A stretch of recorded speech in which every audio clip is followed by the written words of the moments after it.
Hey guys, it's Nicole, and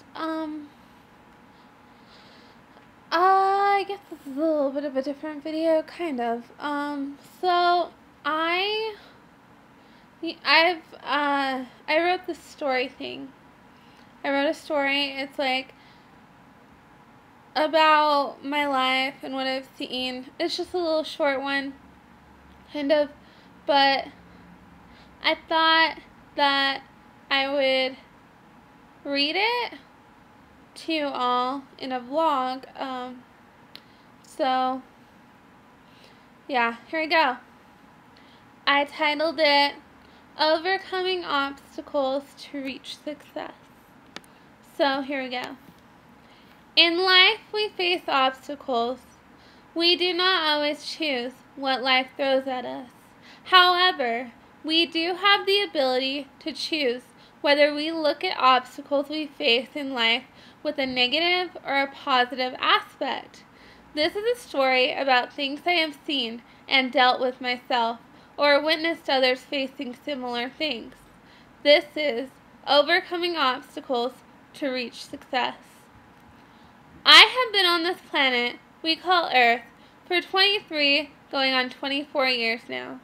In this time, I have seen the positive aspects and the negative aspects of how people can be.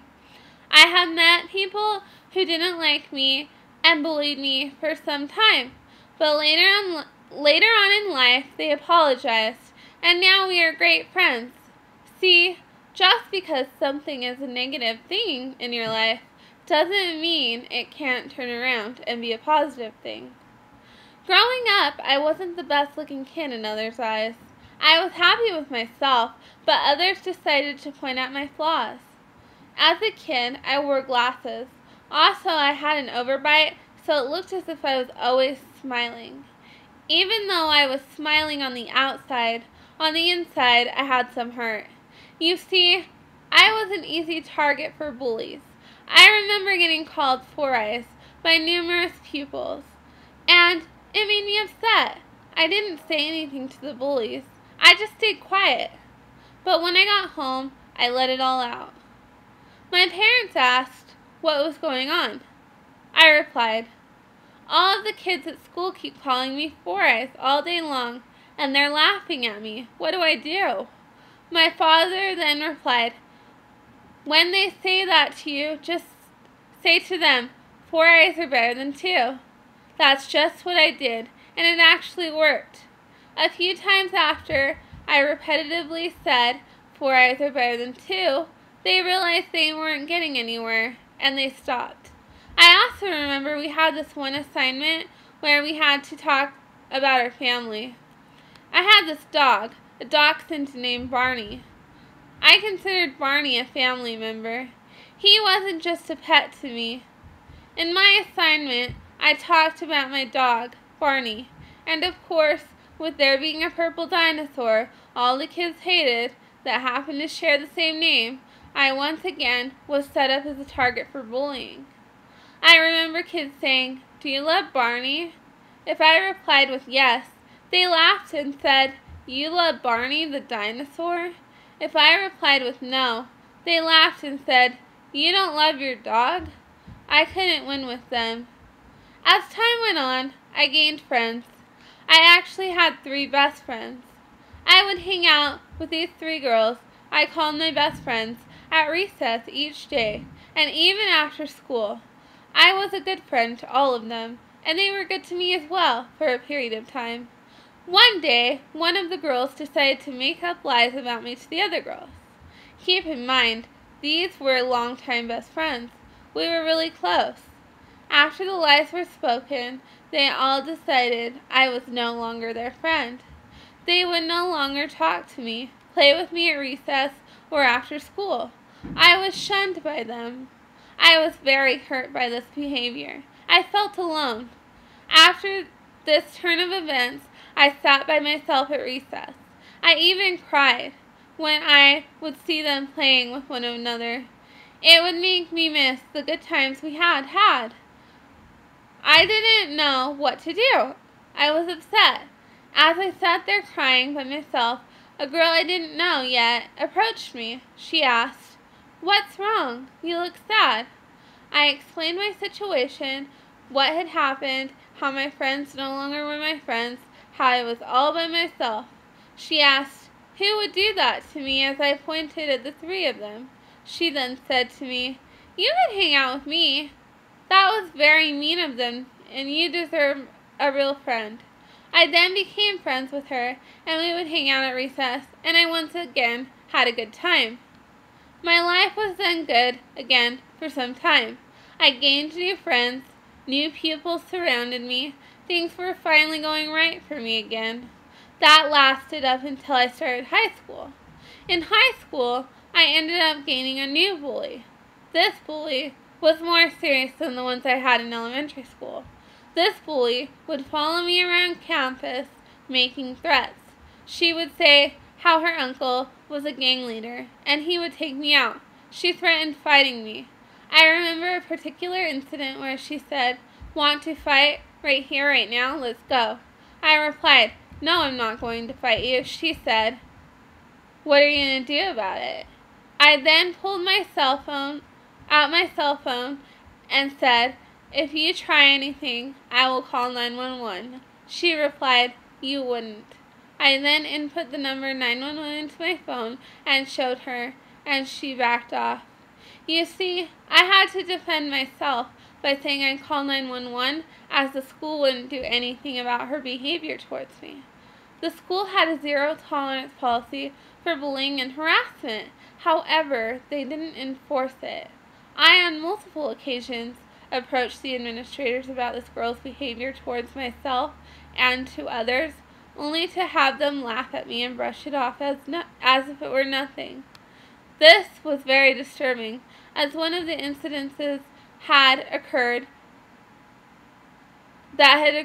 had approached them with was one where she threatened myself and a group of my friends with her uncle, who she said was in a gang, taking my friends and I out in a school shooting. When I approached the school with that, they said while laughing, "Like that would ever happen." How bad would that be if it did happen? School shooting threats shouldn't be taken lightly. This school had different thoughts, though. I didn't feel safe at the school. It was an unsafe environment, which shouldn't have been that way. The next year, I transferred to a different school. That turned out to be a very good thing for me.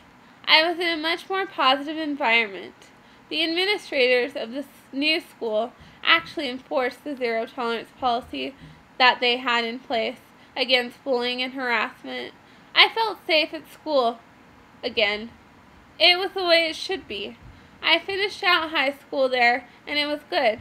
My life was good again. I graduated with honors, and I felt accomplished.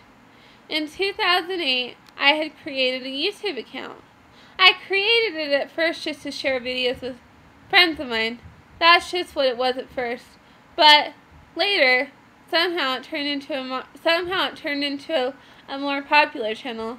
I started getting a lot of attention, but not from my friends. Rather, the attention was from a bunch of people who felt the need to hate on me and share my videos with their friends to do the same. I once again was getting bullied. I had a few supportive people, though, and chose to look at the positive aspects of my channel. I chose to take the positive route. As my channel grew, I too, as a person, grew. I thought to myself about bullying. How I wasn't the only one getting bullied. Lots of people are bullied every day. I knew that. I also knew about stories in the news about kids self-harming themselves and even committing suicide. I knew that the stories I heard about were only a minor portion of the victims of bullying. Many more people were self-harming and committing suicide over being bullied that weren't reported in the news. I knew at that moment I wanted to do something about it. I wanted to use my voice to help those that fell victim to this horrible thing called bullying. I myself had been and was currently being bullied. I knew how it felt. I just had to speak out. My channel on YouTube had quite a following, so I started there.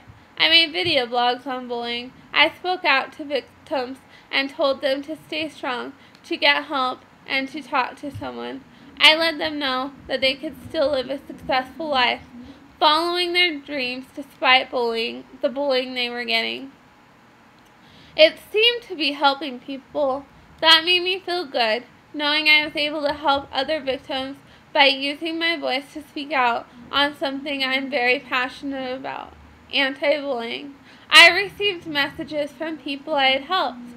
I got messages from people who were going to commit suicide, but refrained after they watched my videos. They said, "If you can stay strong, so can I." Thank you for helping me see that. That made me feel good to know I was making a difference in other people's lives. I chose to look at the positive aspects, and now others were too. I accomplished something, and so did they, which was amazing. We all have obstacles we face in life. It can be anything from the more simple struggles that we face in life to the more complex struggles. All of us have the choice of how we will deal with these obstacles we face. I chose to look at the positive aspect of things in life. It may not always be easy, but I do my best to stay positive. Whatever path you may choose to go with in life, just know you can always overcome your obstacles in life to reach success. So that was the thing I wrote. Story about how I feel about things I've dealt with, and I just wrote about. So, yeah, I just decided to read that to you guys. I thought some of you might like to hear it, and so, yeah, anyway, thanks you guys. I love you all. Bye.